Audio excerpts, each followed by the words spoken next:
Alors bonjour tout le monde, aujourd'hui on va voir le microprocesseur ARM Cortex M3. Bien, premièrement, essayons de faire quelques définitions. ARM, ça veut dire quoi déjà? ARM, c'est un acronyme. Alors, le A, c'est Advanced. Le R, ça veut dire RISC. Et le M, c'est Machine. Et le RISC, c'est Reduced Instruction Set Computer. C'est une architecture d'instruction, et bien sûr, qui utilise le load store uniquement. Voilà, elle est différente de l'architecture d'instruction de type CISC. Ça, on peut le voir par la suite. Alors, ARM Holdings, c'est une entreprise qui ne fabrique aucun microcontrôleur, mais élabore uniquement les cœurs de toute architecture de type ARM. Les fabricants, bien sûr, de Cortex sont uniquement des fondeurs, voilà, qui payent des droits à la société ARM. Ça veut dire, ARM, qu'est-ce qu'elle fait? Elle ne fabrique euh, aucun microprocesseur physique, d'accord, fait de semi-conducteurs, de transistors, etc. Mais elles vendent les droits, bien sûr, de l'architecture aux fabricants, par exemple Texas Instruments ou bien d'autres, par exemple le STM, etc. Il existe plusieurs familles du Cortex. On parle du Cortex A, Cortex R et Cortex M. Nous, dans ce cours, on va se concentrer sur le Cortex M par la suite. Alors, Cortex A, c'est pour les applications à haute performance. Voilà, généralement utilisé pour la navigation, pour tout ce qui est télécommunication, etc. Et il peut être bien sûr aussi implémenté des systèmes d'exploitation. Le Cortex R, bien sûr, c'est pour Fast Response, ou bien on l'appelle aussi Real Time. C'est toute application qui demande une interaction dite temps réel. Temps réel, c'est pas rapide, mais bien sûr, c'est un respect d'une échéance temporelle. Et vous avez le Cortex M pour tout ce qui est bien sûr faible consommation, généralement utilisé pour les microcontrôleurs et les petites applications. Ici, bien sûr, vous avez le Cortex A, ça veut dire application, bien sûr, le A veut dire application. Ce sont des processeurs capables de faire des fonctions ou bien fonctionner des systèmes d'exploitation. Généralement, la majorité des systèmes ou bien des téléphones portables et des tablettes utilisent ou bien implémentent un cœur ARM Cortex MA. Ou bien ARM Cortex A, je veux dire. Vous avez aussi le Cortex R, Real Time, bien sûr, le R signifie Real Time. Ce sont des processeurs très réactifs, bien sûr, à des stimulus externes avec des temps de réponse déterministes et généralement utilisés en tout ce qui est, bien sûr, traitement de signal, instrumentation médicale, contrôleur de disque dur et ainsi de suite. Et enfin, vous avez le Cortex M, bien sûr, le M veut dire microcontrôleur. Ce sont des processeurs pour des applications générales, à usage général, et en particulier, bien sûr, qui vont être implémentés dans des systèmes embarqués. Leurs spécificités, ils sont à faible coût, faible encombrement, ils consomment moins d'énergie, et on peut les utiliser en robotique, électronique, domestique, voilà, électroménager, tout ce qui est projet de fin d'année, tout ce qui est projet de fin d'études pour les étudiants. Et on va se concentrer sur ce type de microcontrôleur parce que vraiment, il est très utilisé. Généralement, le principe des différentes familles, soit le R, soit le M, soit le A, bien sûr, c'est le même. Et n'oubliez pas aussi qu'il existe aussi le Secure Core, tout ce qui est application qui demande de grandes nécessités en sécurité. Voilà, vous avez le Secure Core, Cortex M spécifique, bien sûr, pour des applications orientées vers la sécurité. Notez bien qu'il existe différentes architectures pour les différents types de Cortex. Ça veut dire vous avez l'architecture 64 bits, ou bien vous avez l'architecture 32 bits. Qui dit architecture dit aussi bien sûr la taille des registres internes. Et généralement, ce qu'on va voir, c'est que dans l'architecture du Cortex M, il va y avoir bien sûr l'architecture 32 bits. Et le registre interne de vos microprocesseurs, ils vont supporter une taille de 32 bits. C'est ce qu'on va découvrir par la suite. Alors, si on veut voir ce qui est à l'intérieur de notre microprocesseur ARM Cortex M3, ici, on va utiliser le ARM Cortex M3, d'accord? Si vous voyez ici, vous avez dans le Cortex 1, vous avez le M0, M0+, le 1, le 3 et le 4. Nous, on va se concentrer sur le 3. Et si je vois l'architecture interne en termes de registre, c'est ce que je remarque. Alors, généralement, si je vois ou bien je vais faire un schéma très simplifié d'un microprocesseur, généralement, il est constitué d'une unité arithmétique et logique, bien sûr des registres, et bien sûr une unité de contrôle qu'on appelle aussi le séquenceur. Et bien sûr, le tout est communique entre eux via, bien sûr, des bus. Et on remarque qu'il y a des bus d'adresse, des bus de données, des bus de contrôle, et ainsi de suite. Alors maintenant, si je m'intéresse au registre interne, c'est ce qui m'intéresse dans cette première partie, je peux voir qu'il y en a deux types de registres. D'accord? Il y en a deux types de registres. Il y a des registres à usage général, ce sont du R0 jusqu'au R12, et vous avez des registres spéciaux. On va les découvrir tout de suite. Et notez bien que l'architecture est 32 bits, ça veut dire que aussi la taille de nos registres, c'est sur 32 bits au niveau bien sûr du Cortex M3. Alors, vous avez des registres à usage général qui sont de R0 à R12, mais il y a une différence. Les registres bas et le registre haut. Les registres bas, ce sont des registres R0 jusqu'au R7. On les appelle des registres bas. Alors, ce sont des registres tout usage, à usage général, disponibles pour toutes les instructions, quel que soit en cours des bien sûr, sur 16 bits ou bien sur 32 bits. Ça veut dire ils peuvent bien sûr stocker des valeurs sur 16 bits ou bien sur 32 bits.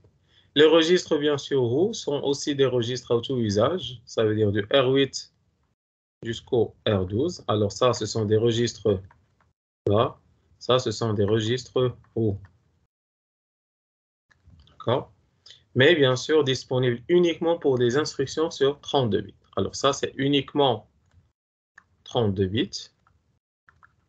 Là, bien sûr, vous avez deux types, c'est 16 ou bien 32 bits. Alors, on a déjà parlé maintenant des registres à usage général et vous avez bien sûr des registres spéciaux. Alors ça, ce sont des registres à usage général et ça, ce sont des registres spéciaux. Les registres spéciaux, bien sûr, vous avez le premier registre qu'on appelle le registre de lien. Ce registre de lien, c'est le registre RL, bien LR. Il s'appelle en anglais Link Register.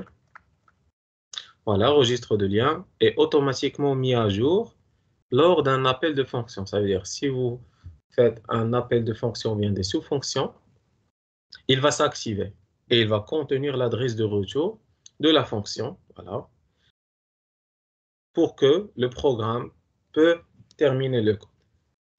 Alors, on l'appelle le registre LR ou bien le registre R14. C'est la même chose. Vous avez le registre PC qui est le Program Counter, ou bien en français, on l'appelle le compteur ordinal. Alors, le registre PC est le compteur de programme. Ce registre indique l'adresse des instructions à exécuter. Ça veut dire qu'il s'incrémente toujours. Il indique toujours l'adresse de la prochaine instruction à exécuter. Et bien sûr, le fait de changer le R15, qui est le registre PC, il est équivalent à faire un saut à travers un code dans le programme. Ça veut dire si on veut faire un saut, si vous avez votre programme et vous voulez sauter, bien sûr, une section du programme et exécuter une autre, bien sûr, on peut activer le registre PC par l'adresse associée à l'instruction qu'on veut exécuter. Vous avez le registre XPSR. Alors, le registre XPSR, il est composé de 3 parties. Toujours, notez bien que la taille de chaque registre, c'est 32 bits. Ça veut dire aussi que le XPSR, sa taille, c'est de 32 bits. Voilà, est un registre indiquant l'état de l'exécution d'un programme. Ça veut dire c'est le registre d'état. Il nous indique l'état de l'exécution d'un programme. Il contient bien sûr quelques indicateurs sur sa partie haute, bien sûr qu'on l'appelle le APSR, et bien sûr il contient d'autres parties pour les sauts, pour le if true then, etc. Alors il peut indiquer la valeur des drapeaux de l'unité arithmétique et logique. Voilà, si vous avez bien sûr une opération addition, soustraction, multiplication, unité bien sûr logique, etc. arithmétique ou logique, il vous permet bien sûr d'indiquer son état en utilisant les flags ou bien les drapeaux. Voilà, ou le numéro des interruptions en cours sur la partie IPS Voilà, ou bien l'état de l'exécution sur la partie EPSR. Alors, si je vois maintenant le APSR, elle contient 5 drapeaux. Et les drapeaux, bien sûr, qu'elle contient, ce sont le overflow, le carry, le négatif, le zéro et le sticky saturation. Alors, le overflow, c'est le débordement, indique que le résultat déborde des valeurs permises. Un simple exemple de débordement, lorsque vous faites la somme de deux nombres positifs, alors si vous faites par exemple 1, 0, 0, 0, là je fais l'exemple sur 4 bits, mais ça doit être sur 32 bits, d'accord? Plus 1, 0, 1, 0, d'accord? Ça vous donne combien? Regardez, 0 plus 0, c'est 0, 0 plus 1, c'est 1, 0 plus 0, c'est 0, 1 plus 1, c'est 10. Alors regardez, vous avez ici le most significance bits, c'est négatif, là c'est négatif, ça vous donne bien sûr un non positif. Là c'est un débordement, ou bien c'est un overflow. Alors, il indique le overflow, il indique bien sûr la retenue, que vous l'avez ici. Il indique que sur le S, bien sûr, est-ce que le résultat est négatif, positif. Sur le 0, est-ce que le résultat il est nul ou pas. Et le sticky saturation indique le résultat à saturer, bien sûr, parce qu'il y a certaines instructions demandent de ne pas faire un rollover, ça on va le voir par la suite, quand le minimum et le maximum sont atteints. Voilà. Ou bien sûr, il va s'activer lorsque le résultat d'une multiplication déborde. Ce n'est pas un overflow, mais bien sûr, c'est une saturation. Parce que la multiplication, si vous faites la multiplication de 32 bits fois 32 bits, ça vous donne un 64 bits. D'accord? Et là, on a une saturation, ou bien un dépassement.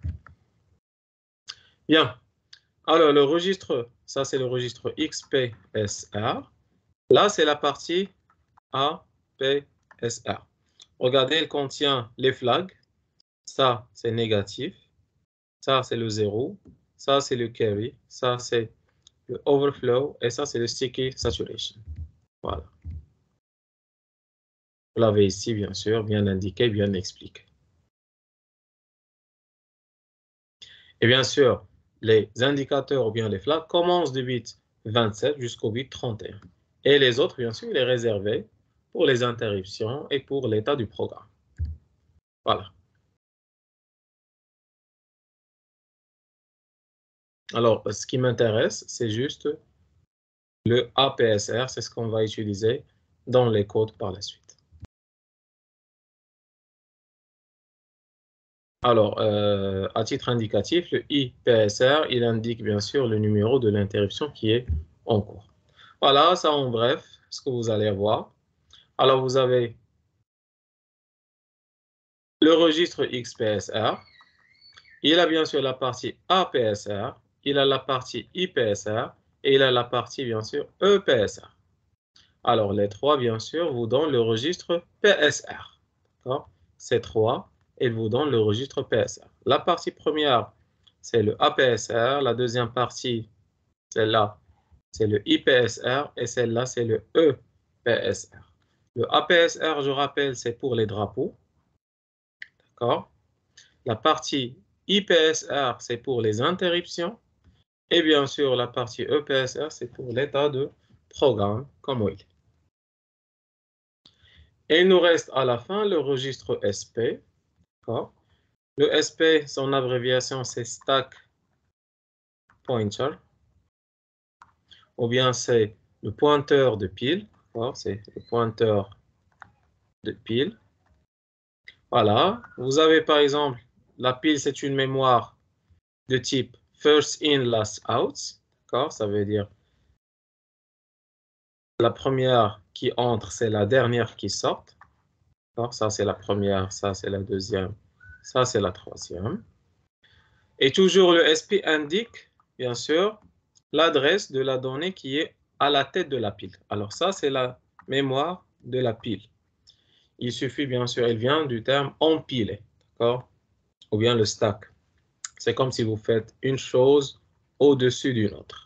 Ça, c'est d'empiler. Alors, si je mets ici, par exemple, supposons ça, ce sont des livres, je mets le premier livre, deuxième livre, troisième livre, quatrième livre. Alors, je sais que le premier livre, c'est le premier qui a été mis, mais ça sera le dernier qui va être retiré, parce que pour le prendre, je dois retirer le quatrième, le troisième, le deuxième et le premier. D'accord? Et à chaque fois, le SP, ce n'est pas la pile, mais c'est un registre qui indique l'adresse de la donnée qui est à la tête ou bien en top de la pile. Bien. Généralement, les microprocesseurs ARM Cortex M3, ils travaillent ou bien ils fonctionnent avec une mémoire de 4 Go. D'accord? Ils fonctionnent avec une mémoire de 4 Go. Et notez bien que le microprocesseur ARM Cortex M3, son architecture, comment la mémoire elle est branchée, elle est de type ARVA. Ça veut dire qu'il y a une mémoire de données et une mémoire de programme. Même si vous les voyez une seule mémoire, même si vous voyez ici une seule mémoire, mais derrière, ils sont bien sûr séparés. Alors, le Core ARM Cortex M3 supporte des adresses sur 32 bits. Voilà. Et le fait d'avoir des adresses sur 32 bits, ça vous donne, bien sûr, ça vous donne un bus d'adresse qui a une taille de 32 bits. Et pour voir la taille de la mémoire qu'il peut supporter, vous allez faire 2 à la puissance 32, ça vous donne 4 gigabytes. Alors, le B, bien sûr, c'est bytes, ou bien c'est octet en français. Bien. Alors, les adresses, ils commencent de 0000 jusqu'au FFFF. Alors, la première partie, elle est réservée pour le code. D'accord. Ici, bien sûr, elle est réservée pour les périphériques. Celle-là, elle est réservée pour le SRAM. C'est celle, là, on va voir comment stocker et lire des données sur le SRAM. Et bien sûr, les autres, ils sont réservés pour d'autres utilités. Bien.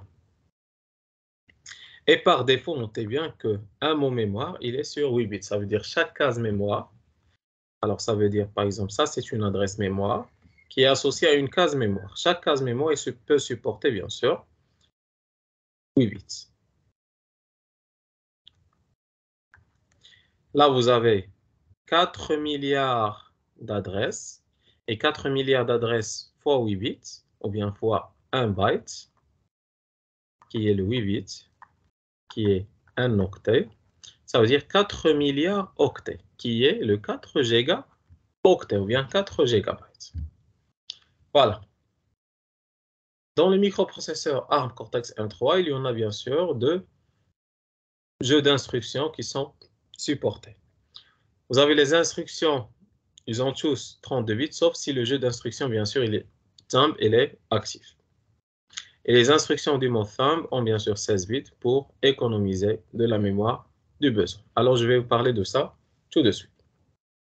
Alors, dans le microprocesseur ARM Cortex, vous avez généralement deux types d'instructions. Vous avez bien sûr l'instruction ARM, l'instruction thumb et bien sûr l'instruction thumb16. Alors, le ARM, bien sûr, ce sont des instructions codées sur 32 bits.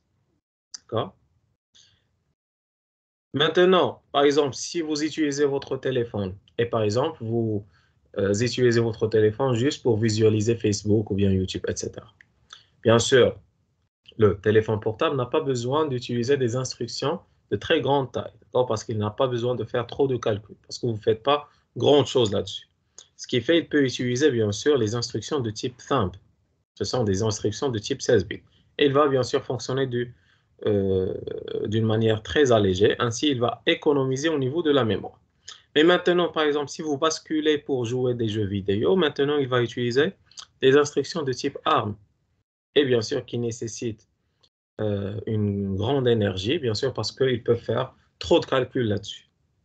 Voilà, et comme ça, vous voyez que lorsque vous utilisez du gaming ou bien lorsque vous faites du jeu, là, vous voyez que votre téléphone, bien sûr, sa batterie, elle est consommée. Voilà. Et bien sûr, rappelez bien que pour basculer, par exemple, si je prends le jeu d'instruction store et load, si vous faites bien sûr le str B, le STR-H et le STR. Là, vous avez bien sûr les instructions sur 8 bits. Là, ce sont des instructions sur 16 bits. Là, ce sont des instructions sur 32 bits. Ça, on peut le découvrir par la suite. Et voilà, on va faire une autre vidéo pour vous expliquer les jeux d'instructions et comment programmer sur l'interface Scale.